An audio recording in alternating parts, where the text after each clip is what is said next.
ताज्या बातम्यांसाठी पाहत रहा तीचा सागर न्यूज।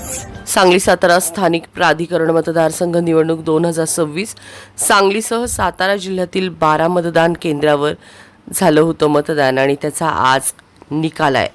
एकूण 895 पैकी 894 मतदारांनी मतदान केलं होतं। दरम्यान आज याची मतमोजणी आणि 5 टेबलवर मतमोजणी प्रक्रिया सुरू आहे। साधारणतः 25 मतपत्रिकांचे गठ्ठे सर्व गठ्ठे एकत्र केले जाणार आहेत। पहिल्या टेबलवर 8 गठ्ठे, उर्वरित 8 टेबलवर 7 गठ्ठे। 12 मतदान केंद्रावरील मतपत्रिका ताळमेळ पूर्ण। तरुण भारत व्यायाम मंडळ इमारत सांगली येथे मतमोजणी सुरू आहे।